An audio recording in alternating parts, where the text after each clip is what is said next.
আসসালামু আলাইকুম বন্ধুরা, তোমরা সবাই কেমন আছো? আশা করি তোমরা ভালোই আছো।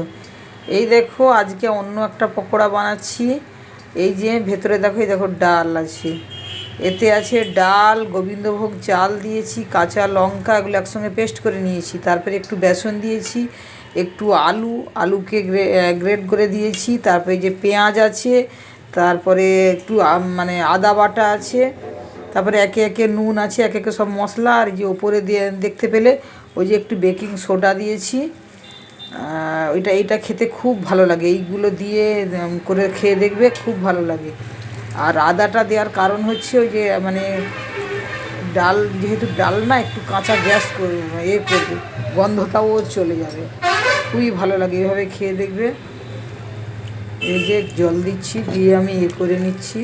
এটাকে ভালো করে গুলে নেব, যত ভালো করে বেসন করবে তত ভালো হবে।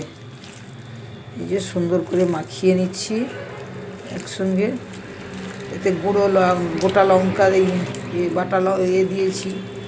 তারপরে দিয়েছি লঙ্কা গুঁড়ো, হলুদ গুঁড়ো, জিরে গুঁড়ো, ধনে গুঁড়ো, নুন, তারপরে একটু গরম মশলাও এতে দিয়েছি। আমার হচ্ছে তেল গরম।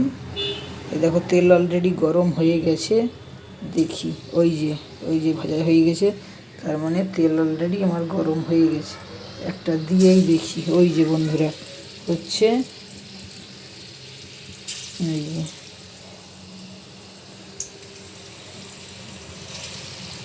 এই যে আমি একে একে এইভাবে দিয়ে দিই। আশা করি খেতে খুবই ভালো লাগবে। এইভাবে একবার করে দেখবে। যদি ভিডিওটা ভালো লাগে, লাইক, কমেন্ট, শেয়ার করবে। এইভাবে করে একবার হলেও খেয়ে দেখো, আশা করি খুবই ভালো লাগে।